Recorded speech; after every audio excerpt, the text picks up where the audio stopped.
పరిశుద్ధపరచబడి పరిశుద్ధులుగా ఉండటకు పిలువబడినటువంటి మీకు అందరికీ ప్రభుత్వం అర్థం చేస్తున్నాను. మత్తయి సువార్త 25వ అధ్యాయము 31 నుంచి 46 వచనాలు క్రైస్తవ జీవితానికి చాలా ప్రాముఖ్యమైనటువంటివి. క్రైస్తవులు అనబడేటువంటి వారు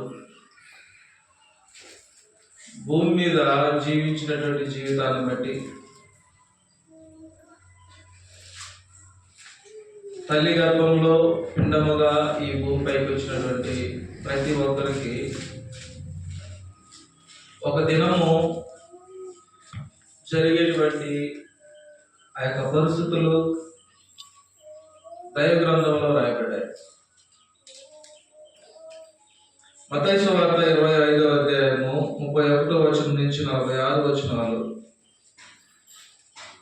ప్రతి క్రైస్తవులు కూడా తమ హృదయంలో తమ జీవించినంత కాలము జ్ఞాపకం చేసుకోవాల్సినటువంటి మాటలు. మనల్ని ఈ భూమిని సృష్టించినటువంటి ఆయన ఎలా సృష్టించాడో, భూమిని ఎలా నిర్మించాడో మనం ఆదికాండం 1వ అధ్యాయంలో చదువుతాం. ఎలా అంతమవుతుందో చదువుతాం. ఈ యొక్క ప్రారంభాన్ని, ముగింపును, ఈ ప్రారంభం నుంచి ముగింపు వరకు జరిగేటువంటి ప్రతి పరిస్థితులు కూడా క్రైస్తవులు ఎరిగి ఉండాలి. ఈ యొక్క ప్రారంభమైనటువంటి భూమి ఒక దినాన అంతమైన తర్వాత, ఆ యొక్క భూమి అంతమైన దినాన తర్వాత మనకి ఎలాంటి పరిస్థితులు ఉంటాయి అనేది ప్రతి క్రైస్తవులు జ్ఞానం కలిగి ఉండాలి. ఆయన మనకు తెలియజేస్తూ ఉన్నాడు. ఇది భూమి మీద జరిగేటువంటి పరిస్థితులు కాదు. ఇప్పుడు మనం చదివేటువంటి మాటలు ఈ భూమి మీద జీవించేటువంటి ఈ యొక్క మనం ఇక్కడ జీవించినటువంటి యొక్క జీవితాన్ని బట్టి ఎలాంటి స్థితి అనేది మనకు ఏర్పడుతుంది అని తెలియజేసేటువంటి మాటలే ఇక్కడ ఆయన తెలియజేస్తున్నాడు. సహోదరులారా, తన మహిమతో మనుష్య కుమారుడును ఆయనతో కూడా సమస్త దూతలను వచ్చినప్పుడు ఆయన తెలియజేసేటువంటి మాటలు ఏమిటంటే, తన మహిమతో మనుష్య కుమారుడు ఆయనతో కూడా సమస్త దూతలను వచ్చినప్పుడు ఆయన తన మహిమ గల సింహాసనం మీద ఆసనుడై ఉండును. ఇది భూమి మీద జరిగేటువంటి పరిస్థితులు కావు. ఈ యొక్క మాటలు అనేది, ఈ యొక్క భూమి అనేది ఉండనప్పుడు జరిగేటువంటి స్థితి. అక్కడ ఏం జరుగుతుందంటే, మనుష్య కుమారుడు మరొక దినాన రాబోతున్నాడు. మరొక దినాన ఆయన ఎందుకు రాబోతున్నాడంటే, నీ కొరకు నా కొరకు మరణించడానికో, సిలువేయబడడానికో, ఆది పెట్టబడడానికి రావడం లేదు. ఆయన మరొక దినాన రాబోతున్నాడు. ఆ యొక్క దినమందు ఈ యొక్క భూమి ఉండదు. భూమిలో ఉన్నటువంటి ఈ యొక్క పంచభూతాలు ఉండవు.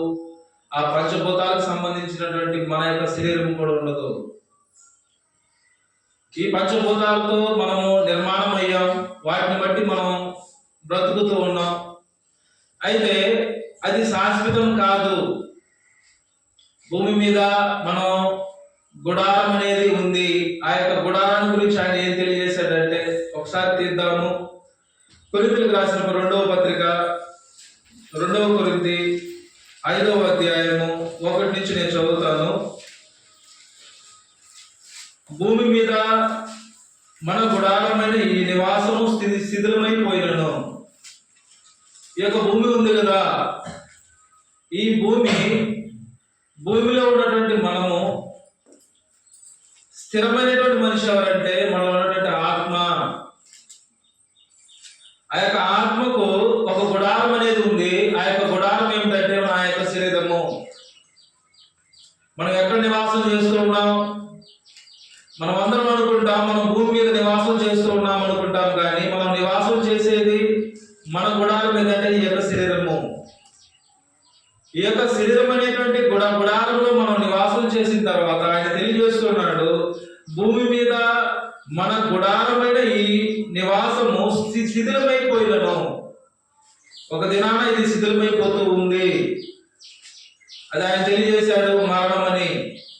మరణం అంటే ఆ యొక్క ఆత్మకు దేహానికి ఎడబాటని. ఇది శిథిలమైపోయేటువంటి పరిస్థితులు ఉన్నాయి. మన శరీరము శిథిలమైన తర్వాత చేతి పని కాక దేవుని చేత కట్టబడినది నిత్యమైన నివాసం పరలోకమందు మనకున్నదని ఎరుగుతాము. మన యొక్క నివాసం అనేది ఎక్కడ ఉందంటే పరలోకంలో ఉంది. ఆ యొక్క పరలోక రాజ్యంలో అది స్థిరమైనటువంటి నివాసము. ఈ భూమి మీద జీవించేటువంటి ఈ యొక్క జీవితం అనేది మనకి గుడారం ఏదంటే మన శరీరము. ఈ శరీరం అనేది శిథిలమైపోతుంది.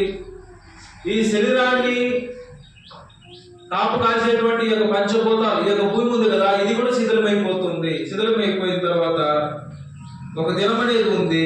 ఆ యొక్క దినాన ఏం జరుగుతుందో ఆయన తెలియజేస్తూ ఆయన చెప్తున్నాడు, అప్పుడు సమస్త జనములను ఆయన ఎదుట పోగు చేయబడతారు. సమస్త జనులు పోగు చేయబడేటువంటి ఒక రోజు అనేది ఒకటి ఉంది. పోగు చేయబడినటువంటి వారి గురించి ఆయన ఏం చెప్తున్నాడంటే, గొల్లవాడు మేకల నుండి గొర్రెలను వేరుపరిచినట్లు ఆయన వారిని వేరుపరిచి తన కుడి వైపున గొర్రెలను ఎడవైపున మేకలను నిలవబెట్టును. అక్కడ ఏం జరుగుతుందంటే, ఇక్కడ ఉన్నటువంటి యొక్క సమస్త జనులు, ఇప్పుడు మన ప్రపంచ జనాభా ఎంతో తెలుసండి, 730 కోట్ల పైన ఉన్నారు. ఆదాము నుంచి ఇప్పటి వరకు ఎన్ని కోట్ల మంది ఉండాలి? ఇన్ని కోట్ల మందిని ఆయన ఏం చేయగలడంటే, గొల్లవాడు మేకలను వేరుపరిచినట్లు ఆయన వేరుపరచిపోతున్నాడు ఒక దినాన. అలా వేరుపరిచిన తర్వాత ఆయన చేయబోయేటువంటి పరిస్థితులు ఇక్కడ తెలియజేశారు చూడండి. అప్పుడు రాజు తన కుడి వైపున ఉన్న వారిని చూచి, నా తండ్రి చేత ఆశీర్వదించబడిన వారులారా. భూమి మీద జీవించేటువంటి వారందరికీ ఒక దినం అనేది ఉంది. ఆ దినాన ఆయన ఏం చేయబోతున్నాడంటే, మేకలను గొర్రెలను వేరుపరిచినట్లు ఆయన వేరుపరచబోతూ ఉన్నాడు. వేరుపరిచిన తర్వాత ఆయన చెప్తున్నాడు, నా తండ్రి చేత ఆశీర్వదించబడిన వారులారా.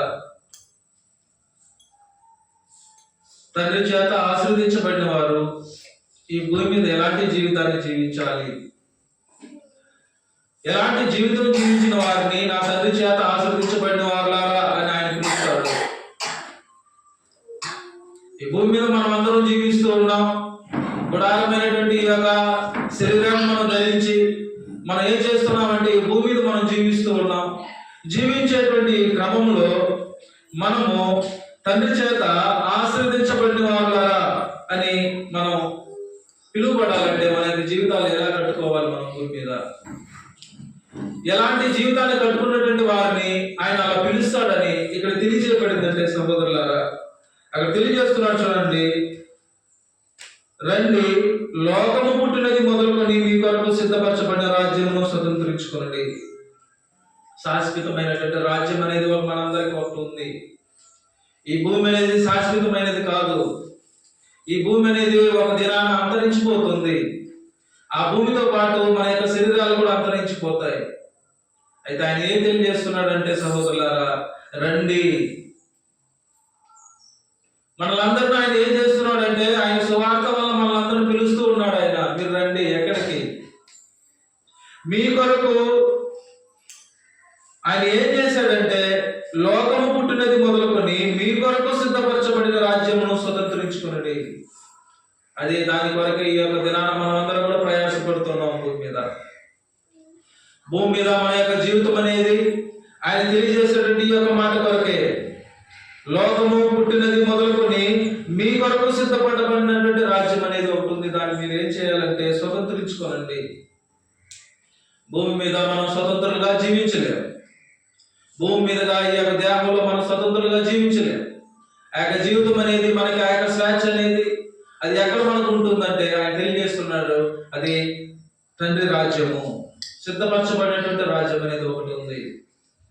మనందరి కొరకు సిద్ధపరచబడినటువంటి ఆ యొక్క రాజ్యాన్ని మనం అందరూ స్వతంత్ర స్వతంత్రించుకోవాలంటే ఆయన తెలియజేశాడు 35వ వచనంలో, నేను తప్పికొంటిని, మీరు నాకు భోజనం పెట్టితిరి.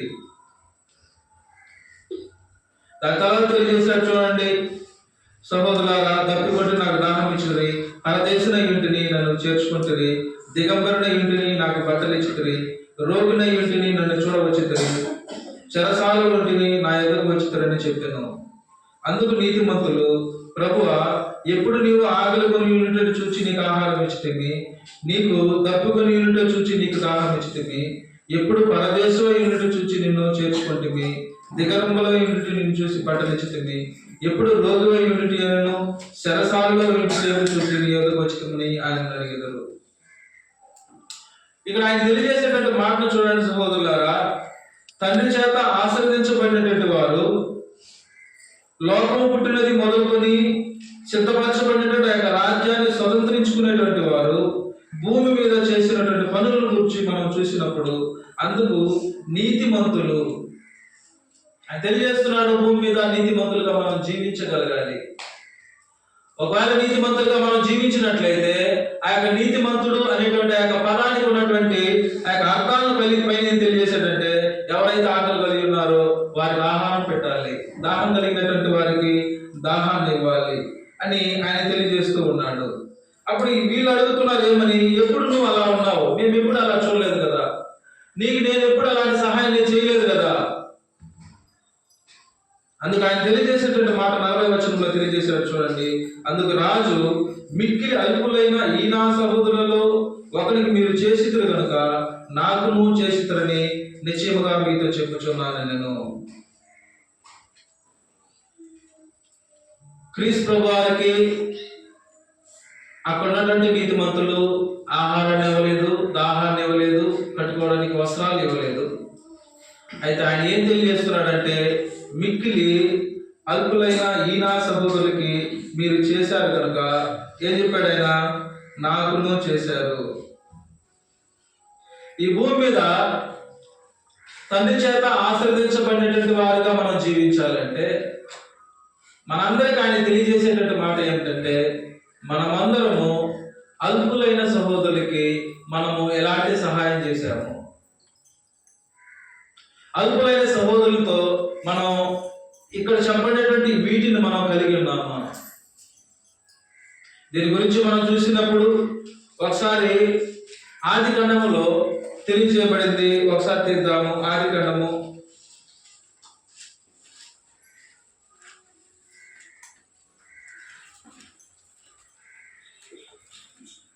18వ అధ్యాయము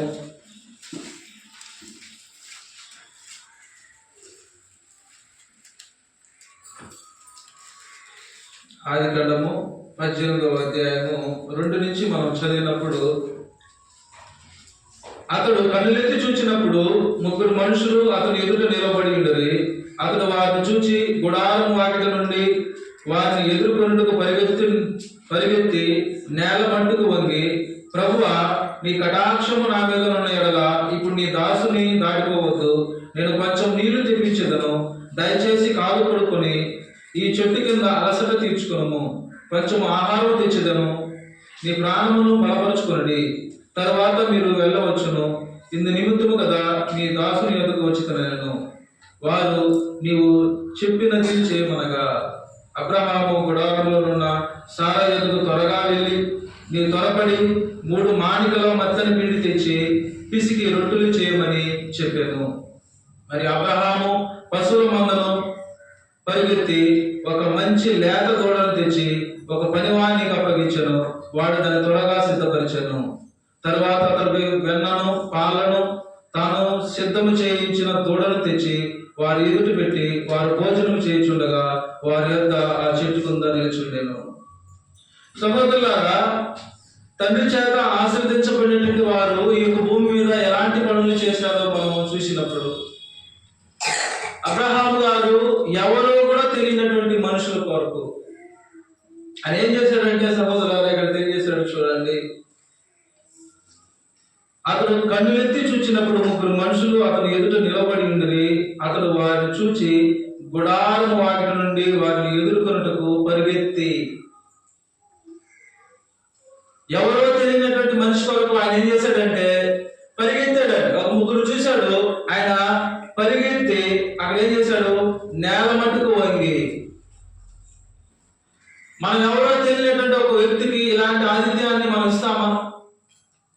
ఈ దినాల్లో మనం మన సహోదరులకో లేకపోతే మన బంధువులకో లేకపోతే మన చిన్నాన్న పెదనాన్న వీళ్ళకే మనం ఏం చేయం, అలాంటి గౌరవాన్ని మనం ఇవ్వము. కానీ ఎవరో తెలియనటువంటి వ్యక్తికి ఆయన ఆతిథ్యం ఎలా ఇచ్చాడంటే, వారిని చూసిందే ఈయన పరిగెత్తాడు. ఒక నీతిమంతుడు అబ్రహాముడు ఎలా పిలువబడ్డాడంటే, ఆయన ఈ యొక్క భూమి మీద ఆయన యొక్క ఆలోచన ఎలా ఉందో చూడాలి. ఆయన ఎలాంటి జీవితాన్ని జీవించాడంటే, పరిగెత్తి వంగి ఆయన తెలియజేస్తున్నాడు, సహోదరులారా, ప్రభువా నీ కటాక్షము నా మీద ఉన్నాడలా, ఇప్పుడు నీ దాసులు దాటుకోవద్దు, నీకు కొంచెం నీళ్లు తెచ్చిస్తాను, దయచేసి కాళ్ళు కడుక్కోండి, ఈ చెట్టు కింద అవసరం తీర్చుకోండి, కొంచెం ఆహారం తెస్తాను, మీ ప్రాణమును బలపరుచుకోండి. భూమి మీద ఒకవేళ మనం జీవించేటువంటి జీవితంలో మనం ఇతరుల ఎడల మనం ఎలా ఉన్నాము, ఆహారాన్ని నీకు ఇచ్చే స్థితి ఒకవేళ వచ్చినప్పుడు మనం ఆహారం ఇస్తున్నామా, నీళ్ళని ఇచ్చేటువంటి పరిస్థితులు వచ్చినప్పుడు మనం నీళ్ళని ఇస్తున్నామా?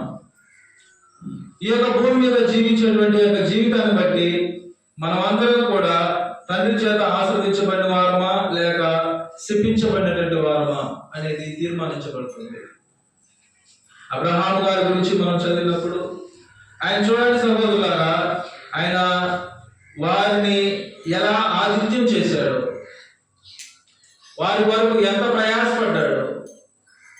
పరిగెత్తాడు, తన బాధ్యతలకు వెళ్ళి నీవు త్వరపడి 3 మాణికలు పిండిని పిసికి రొట్టెలు చేయమని చెప్పాడు.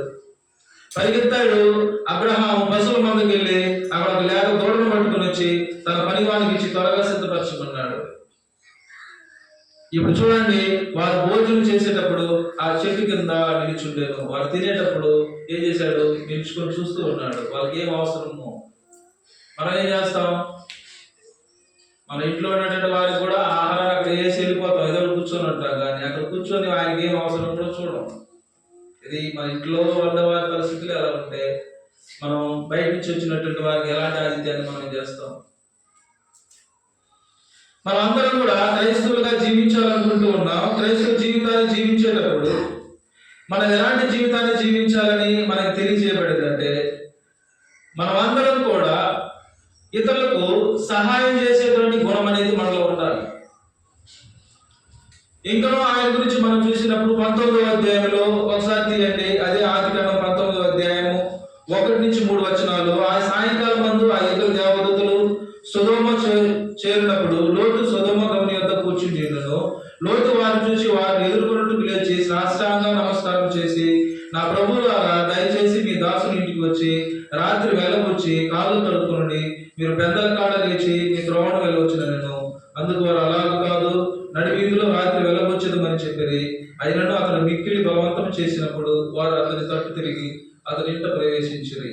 అతడు వారికి విందు చేసి పొంగని రొట్టెలు కాల్చగా వారు భోజనం చేసిరి.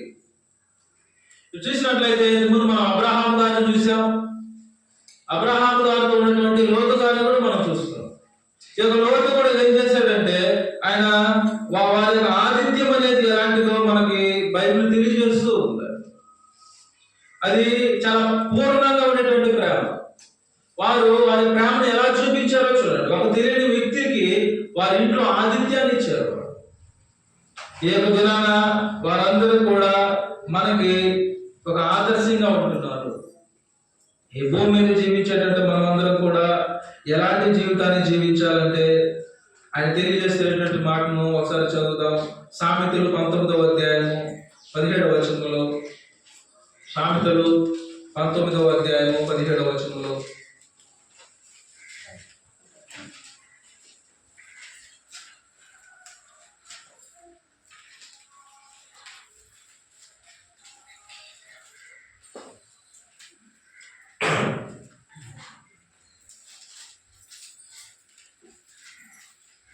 సామెతలు 19:17 వచనంలో తెలియజేయబడింది, పేదలను కనుకరించువాడు యెహోవాకు అప్పించువాడు. ఏ తెలియజేయబడింది ఇక్కడ? పేదలను కనుకరించువాడు. ఎవరికి అప్పించినట్టు? యెహోవాకు అప్పించువాడు. మనం పేదలుగా ఉన్నటువంటి వారు మనకన్నా దారిద్రపు స్థితిలో ఉన్నటువంటి వారు, మనం ఎక్కడికైనా పట్టణాలకు వెళ్ళినప్పుడు మనల్ని వచ్చి అడిగేటువంటి వారు కొందరు ఉంటారు. వారి ఎడలను కనికరం చూపించాలి. నీ చేతుల్లో ఏదో ఉందో నువ్వు కొంత మొత్తాన్ని అక్కడ ఇవ్వాలి. అలా ఇచ్చినటువంటి వారి గురించి ఆయన ఏం చెప్తున్నాడంటే, పేదలను కనుకరించేవాడు యెహోవాకు అప్పించేవాడు. అనేక ఏం తెలియజేస్తున్నాడంటే, వాని ఉపకారమునకు ఆయన ప్రత్యుపకారం చేయను. నువ్వు చేసినటువంటి ఉపకారానికి ఆయన ఏం చేయబోతున్నాడు? ఒక దినాన ప్రత్యుపకారం నీకు చేయబోతూ ఉన్నాడు. కాబట్టి సహోదరులారా, ఈ భూమి మీద మనం జీవించేటప్పుడు ఆశీర్వదించబడిన వారులారా అని తండ్రి చేత మనం అనిపించుకోవాలంటే, ఈ యొక్క భూమి మీద మనం ఎలాంటి జీవితాన్ని జీవించాలంటే, మనకన్నా తక్కువ ఉన్నటువంటి వారికి సహాయం చేయగలిగినప్పుడు, పేదలకు మనం అప్పించినప్పుడు, అంటే మనం ధర్మం చేసినప్పుడు, అది దేవునికే మనం చేసినట్లు బైబిల్ మనకు తెలియజేస్తూ ఉంది. కాబట్టి క్రీస్తు ప్రభువు వారు కూడా ఆయన ఏం చెప్తున్నాడంటే, ఈయన అల్పులైన సహోదరులకు నువ్వు సహాయం చేసావు కనుక నాకు నువ్వు చేసినట్లే. అప్పుడు వాళ్ళు అడిగారు, ఏమడిగారు? నీకు నేను చేయలేదు కదా, ఎవరికో కదా నేను చేసింది, మీకు నేను చేయలేదు కదా అని వారు అన్నా. లేదు, మీరు నాకేం చేశారని ఆయన తెలియజేసేటువంటి వారు అంటున్నారు. అది భూమి మీద మనం జీవించేటువంటి జీవితాన్ని మనం ఎలా కట్టుకోవాలో మనకి పరిశుద్ధ లేఖనాలు తెలియజేస్తూ ఉన్నాయి. ఈ భూమి మీద మనం జీవించేటువంటి జీవితం అనేది ఒక దినాన్ని అంతరించిపోతూ ఉంది. ఆ యొక్క అంతరించిపోయేటప్పటికి మనం ఎలాంటి జీవితాన్ని యొక్క భూమి మీద జీవిస్తే ఆ యొక్క పరలోక రాజ్యానికి వెళ్తామో ఆ యొక్క మత్తయి సువార్తలో తెలియజేయబడింది. మనం అందరం కూడా తీర్పు తీర్చబడబోతూ ఉన్నాం. మనం అందరం కూడా ఆ యొక్క క్రీస్తు న్యాయపీఠం ఎదుట నిలబడబోతూ ఉన్నాం. ఆ యొక్క పీఠం ఎదుట మనం అందరం కూడా గొల్లవాడు ఎలా వేరుపరుస్తాడో అలా మన తండ్రి దేవుడు క్రీస్తు వారు వేరుపరచబోతూ ఉన్నాడు.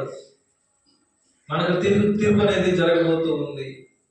ఆ యొక్క తీర్పు దినాన మనము ఎలాంటి పరిస్థితులు ఎదుర్కొంటామో క్రీస్తు ప్రభు వారు లేఖనాల ద్వారా మనకు తెలియజేశారు. ఈ భూమి మీద జీవించేటప్పుడు మనం అందరం కూడా ఇలాంటి స్వభావాన్ని ధరించి ఉండాలి. ఇలాంటి స్వభావాన్ని మనం ధరించి ఈ భూమి మీద మనం జీవించాలని ఆయన ఈ యొక్క లేఖనాల ద్వారా మనకు తెలియజేస్తూ ఉన్నాడు. ఈ యొక్క 2వ కొరింథీయులో తెలియజేశాడు. ఒకసారి తీద్దాము. 2వ కొరింథీ 5వ అధ్యాయంలో చెప్పబడినటువంటి మాట ఏమిటంటే, 5వ వచనంలో, భూమి మీద మన గుడారమని నీ నివాసము శిథిలమైపోయినను చేతి పని కాక దేవుడి చేత కట్టబడినది నిత్యమైనదైన నివాసము పరలోకమందు మనకున్నదని ఎరుగుదము. మనము దిగంబరులము కాక వస్త్రము ధరించుకున్న వారముగా కనబడదము. కాబట్టి పరలోకం నుండి వచ్చు మన నివాసము దీనిపైన ధరించుకుని నపేక్షించుతూ దీనిలో మూగుచున్నాము. ఈ భూమి మీద మన యొక్క జీవితాల గురించి ఆయన చాలా క్లారిటీగా ఇచ్చాడు. ఆయన ఏం తెలియజేస్తున్నాడంటే, ఈ భూమి మీద ధరించుకున్నటువంటి ఈ యొక్క గుడారం ఉంది కదా, దీంట్లో మనం మూలుగుచున్నాము. దేని కొరకు మూలుగుచున్నాము? శాశ్వతమైనటువంటి యొక్క జీవాన్ని ధరించడానికి. ఈ భూమి మీద మనం ఎలాంటి జీవితాన్ని జీవిస్తున్నాం? ఈ యొక్క జీవితంలో పిల్లవాడిని మొదలు మన శరీరం మార్పు అనేది జరుగుతూ ఉంటుంది. మరణం వరకు ఈ యొక్క శరీరంలో చాలా మార్పులు జరుగుతూ ఉంటాయి. ఒక దినాన పరిగెత్తినటువంటి ఈ యొక్క కాళ్ళు ఈ యొక్క దినాన పరిగెత్తలేకపోవచ్చు. ఒక దినాన వచ్చినటువంటి నోరు ఈ యొక్క దినం పని చేయలేకపోవచ్చు. ఒక దినాన విన్నటువంటి చెవులు ఈ యొక్క దినాన్ని వినకుండా పోవచ్చు. పిల్లవాడిని మొదలు ప్రతి దినము మార్పు అనేది జరుగుతూ ఉంటుంది ఈ యొక్క శరీరంలో.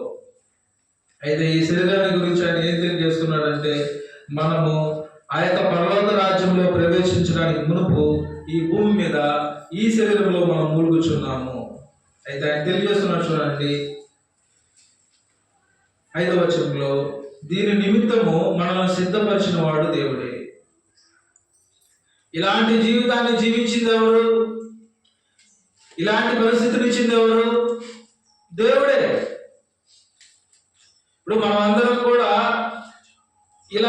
ఇలా ఉండాలని మనం ఎంతో ప్రయత్నం చేస్తూ ఉంటాం. కానీ ఈ యొక్క వయసు అనేది ఎవరు ఆపలేదు. ఈ యొక్క మరణాన్ని ఎవరూ ఆపలేరు.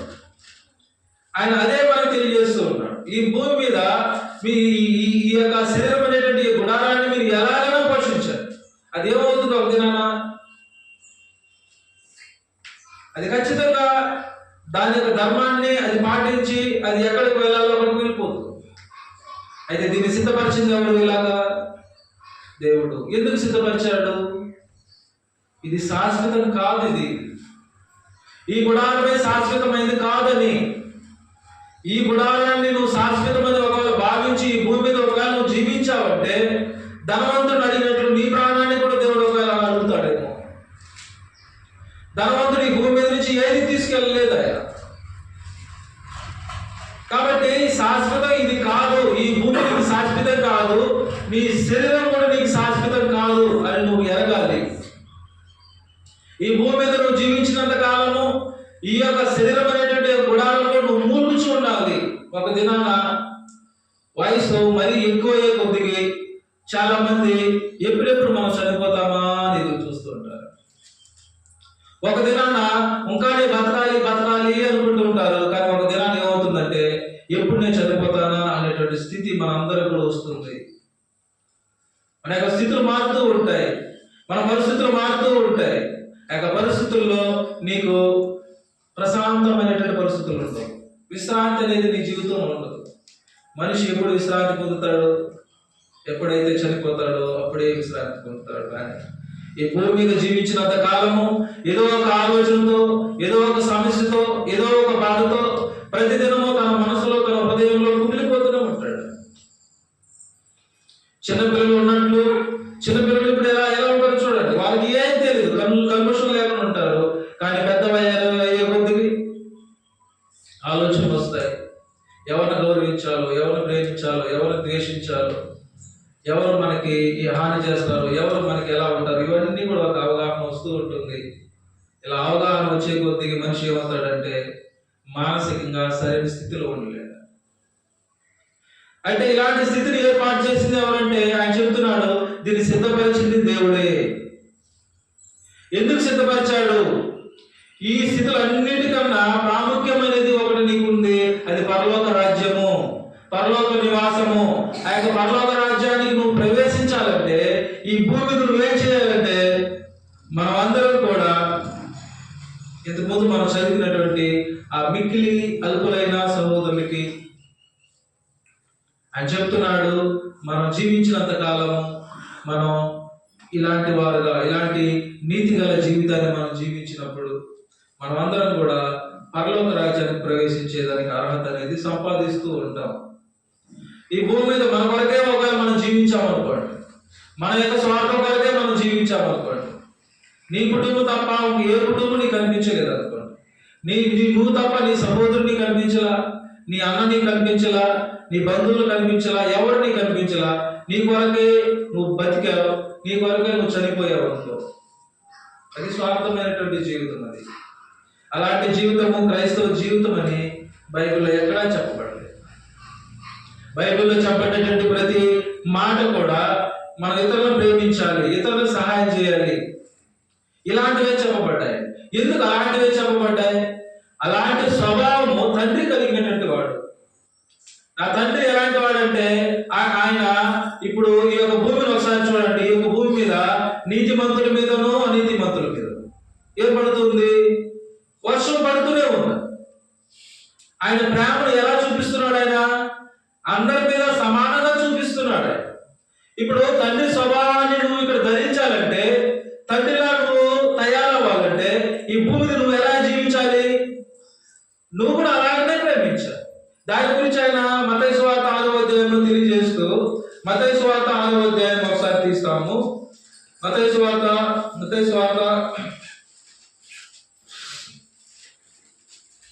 5వ అధ్యాయంలో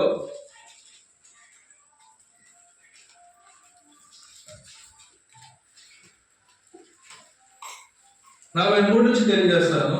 నీ పొరుగు వారిని ప్రేమించి నీ శత్రువులను ద్వేషించమని చెప్పిన మాట మీరు విన్నారు కదా. నేను మీతో చెప్పినదనగా, మీరు పరలోకమందున్న మీ తండ్రికి కుమారులై ఉన్నట్లు మీ శత్రువులను ప్రేమించుడి, మిమ్మల్ని హింసించి వారి కొరకు ప్రార్థన చేయండి. ఇక్కడ ఆయన ఏం తెలియజేస్తున్నాడంటే, సహోదరులారా, తండ్రికి కుమారులై ఉండాలంటే, పరలోకమందున తండ్రికి కుమారులై ఉండాలంటే నువ్వు ఏం చేయాలి? నువ్వు తండ్రి ఎలాంటి ప్రేమను అందరి ఎడలా కలిగి ఉన్నాడు. మనం భూమి మీద కొందరు మనం ద్వేషిస్తాం, కొందరు ఏం చేస్తాం? ప్రేమిస్తాం, కొందరిని దూరంగా పెడతాం. ఇలా మనం ఏం చేస్తామంటే ఆలోచన కలిగి ఇలా ఇలా ఇలా ఇలా ఉంటాం. కానీ ఆయన ఏం చెప్తున్నాడంటే మీరు అందరి ఏడల మీరు ప్రేమ కలిగి ఉండాలి, మీరు అందరి కొరకు ప్రార్థించాలి, మీరు అందరి కొరకు ప్రార్థించాలి, మీరు అందరినీ ప్రేమించాలి. ఎందుకంటే మీరు పరలోకమందున తండ్రికి కుమారులు. మీరు పరలోకమందున తండ్రి ఎలాంటి ప్రేమ కలిగి ఉన్నాడో మనం కూడా ఈ భూమి మీద అలాంటి ప్రేమను కలిగి ఉండాలి. నువ్వు అతనికి మంచి చేయకపోయినా పర్లేదు కానీ చెడును చేయకూడదు, మంచి చేయకపోయినా పర్లేదు కానీ అతని నాశనాన్ని మనం కోరుకోకూడదు.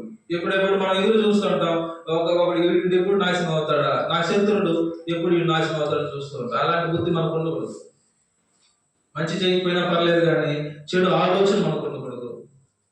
తండ్రి స్వభావం అలాంటిది. పరలోకమందున తండ్రి స్వభావాన్ని ఈ భూమి మీద ఉన్నటువంటి మనమందరం కూడా మనం తెలుసుకొని అలాంటి జీవితాన్ని మనం జీవించాలని ఆయన ఏం చేస్తున్నాడంటే ప్రతిదినము ఆయన మనం చూస్తూ ఉన్నాడు. ఆయన 48వ వచనంలో చెప్పబడింది, ఆయన చెడ్డవారి మీదను మంచి వారి మీదను తన సూర్యుని ఉదయింపజేసి. పరలోకమందున ప్రేమ, ఆ యొక్క తండ్రి ప్రేమ ఎలా చూపించాడంటే ఆయన చెప్తున్నాడు, ఆయన చెడ్డవారి మీదను మంచి వారి మీదను తన సూర్యుని ఉదయింపజేసి నీతిమంతుల మీదను అనీతిమంతుల మీదను వర్షము కురిపించుచున్నాడు. మీరు మిమ్మల్ని ప్రేమించు వారిని ప్రేమించిన యెడల మీకేమి ఫలము కలుగును? సుంకరులను అలాగూ చేయుచున్నారు కదా. మీ సహోదరులకు మాత్రమే వందనం చేసిన యెడల మీరు ఎక్కువ చేయుచున్నదేమి? అన్ని జనులను అలాగూ చేయుచున్నారు కదా. మీ పరలోక తండ్రి పరిపూర్ణుడు కనుక మీరును పరిపూర్ణులుగా ఉండెదరు. భూమి మీద మనం అందరం పరిపూర్ణులుగా ఉండాలంటే ఆయన ఏం తెలియజేస్తున్నాడంటే, నేను వచ్చి ఇలాగనే ఉన్నాను, నేను సృష్టించినటువంటి ఆ యొక్క సూర్యుడు, ఆ యొక్క వర్షము, ఇవన్నీ కూడా అందరి మీద ఎలా పడుతూ ఉందో అలాగే మీరు కూడా పరిపూర్ణులు అవ్వాలంటే మిమ్మల్ని ప్రేమించిన వారిని కాదు, మిమ్మల్ని ద్వేషించిన వారిని కూడా మీరు ప్రేమించాలి. అంటే ప్రేమించడం అంటే ఏంటి? వారి మీద ఎలాంటి బ్యాడ్ థింక్ లేకుండా, చెడు ఆలోచన లేకుండా వదిలేయాలి. వారి మీద మీరు ఒకే ఆలోచన కలిగి ఉండాలి. కొందరికి ఏమవుతుందంటే ఏదైనా గొడవ పడినప్పుడు కొన్ని రాత్రులు నిద్ర కూడా రాదు, వారి గురించి ఆలోచన వస్తుంది. ఎందుకు వస్తుంది? సాతాను మన లోపల ప్రవేశించడానికి మనమే మార్గం ఇస్తాం. మనం మంచిగా ఆలోచన చేస్తే మంచి ఆలోచనలు వస్తాయి, చెడ్డగా ఆలోచన చేస్తే చెడ్డ ఆలోచనలు వస్తాయి. అదేం చేస్తుందంటే ఇంకా సాతాను ఎక్కువగా నిన్ను ప్రేరేపిస్తాడు. తను ఎలా నాశనం అవ్వాలను, లేదా తను ఇలా అవ్వాలని, అలా అవ్వాలని నువ్వు బయటకు చెప్పకపోయినా లోపల నువ్వు చాలా ఇబ్బంది పడుతూ ఉంటావు. అలాంటి పరిస్థితులు అనేది మనం చేయకూడదు. క్రైస్తవులుగా మనం అందరం కూడా అలాంటి ఆలోచన కూడా మనకు రాకూడదు. ఒకవేళ తిట్టారు, గొడవ పడ్డారు అనుకోండి, అక్కడ విడిచిపెట్టే. అంతేగాని వారి యొక్క నాశనాన్ని మనం కోరుకోకూడదు. క్రైస్తవులుగా మనం అందరూ వారి యొక్క నాశనాన్ని మనం కోరుకున్నట్లయితే అది దేవుని యొక్క స్వభావం కాదు. మనం పరిపూర్ణత వైపు మన జీవితాలను మనం పట్టుకోలేదు. అదే బయట ఉన్నటువంటి వాళ్ళు అనుకోండి, మీరు పాత నిబంధనకు వెళ్ళండి, ఆ యొక్క ధర్మశాస్త్రంలో కంటికి కన్ను పంటికి పన్ను, నువ్వు కొడితే కొట్టాలి, పళ్ళు తీస్తే పళ్ళు తీసేయాలి. అయితే కొత్త నిబంధనలో అలాంటిది లేదు. ఎవరు కొడతారో ఒకరి చెంప మీద కొడితే ఆయన ఏం చెప్తున్నాడు? రెండవ చెంప చూపించమనేటువంటి అలాంటి ప్రేమ తండ్రి అయిన దేవుని ప్రేమ.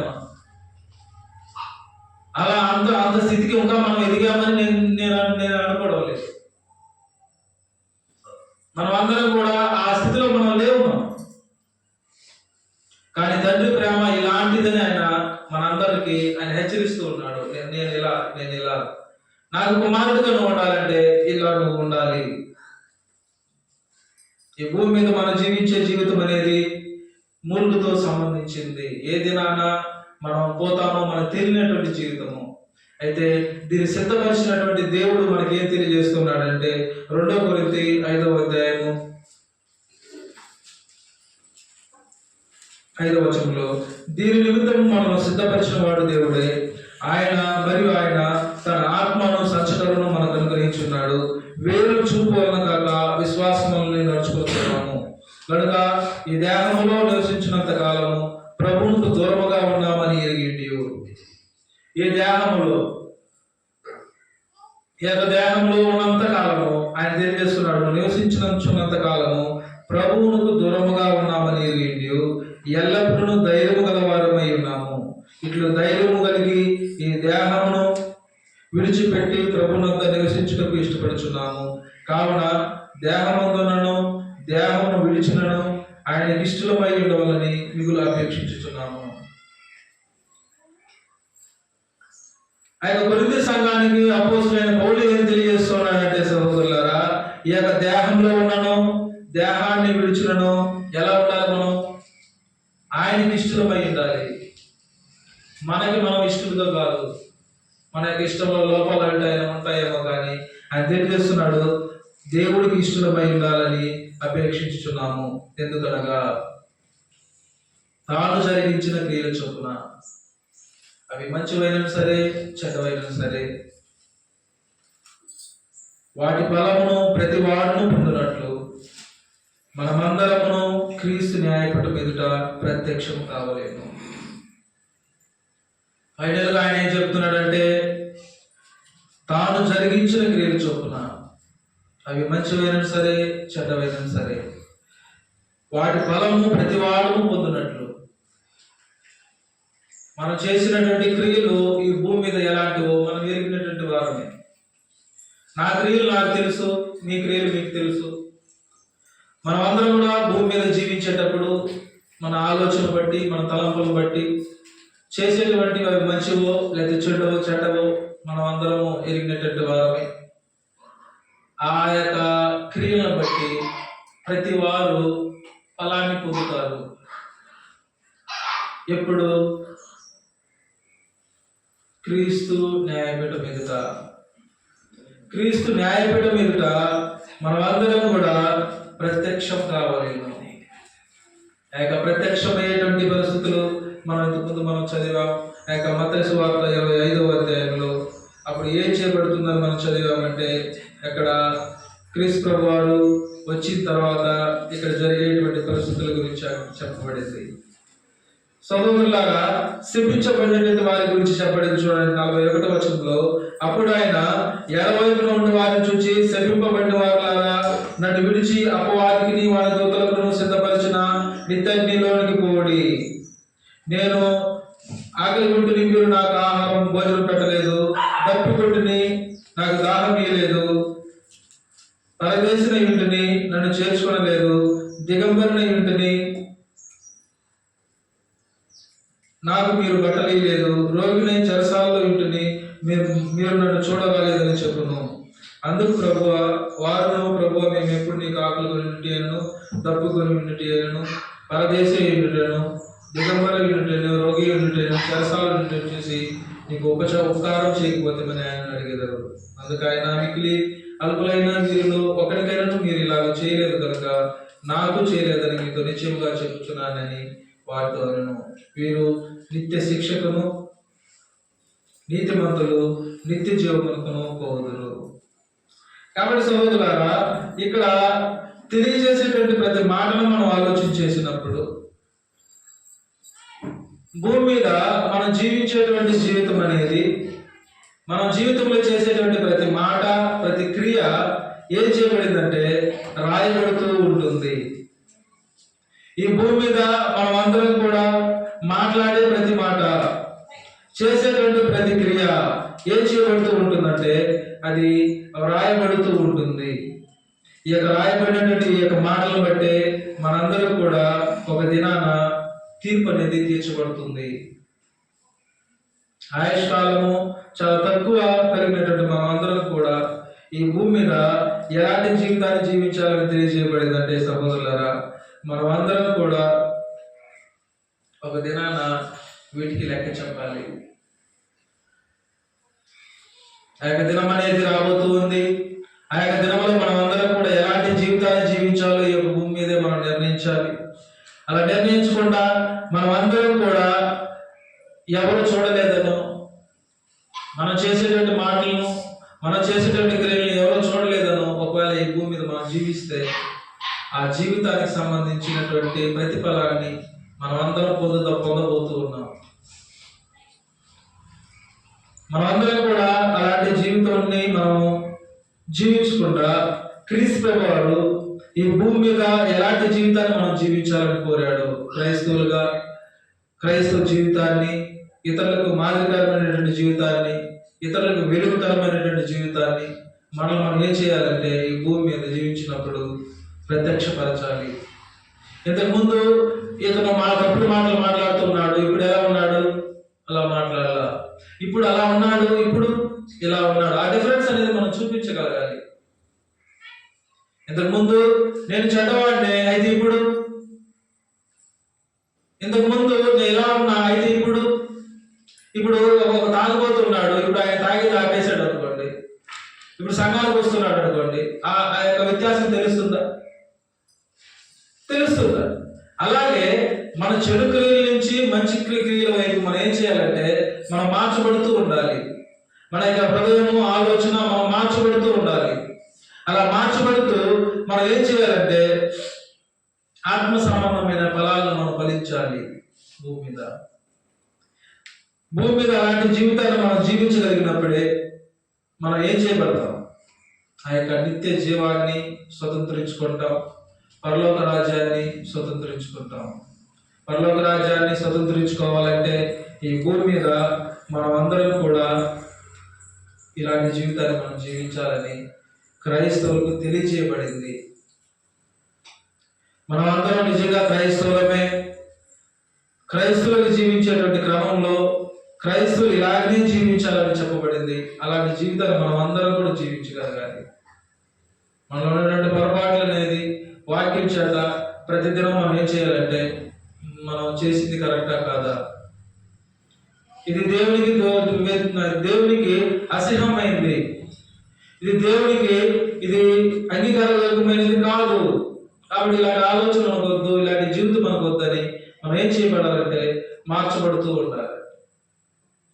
అలా మనం మార్చుకుంటూ మనం ఏం చేయాలంటే మన యొక్క పరలోక రాజ్యాన్ని మనం ప్రవేశించాలి. ఆ తండ్రి చేత ఆశీర్వదించబడిన వారిలాగా మనం ఈ భూమి మీద జీవించగలగాలి.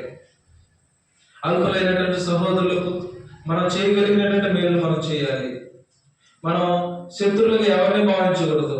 ప్రతి ఒక్కరి వరకు మనం ప్రార్థన చేసేటువంటి వారిగా ఉండాలి. కాబట్టి అలాంటి జీవితాన్ని మనం జీవించినప్పుడు ఆ యొక్క రాజ్యాన్ని మనం ఏం చేయగలమంటే స్వతంత్రించుకోగలము. కాబట్టి మనం అలాంటి వారిగా ఉండాలని మిమ్మల్ని ప్రేమతో కోరుతూ ఇచ్చినటువంటి అవకాశాన్ని బట్టి మీకు అందరికీ తెలియజేస్తున్నాను.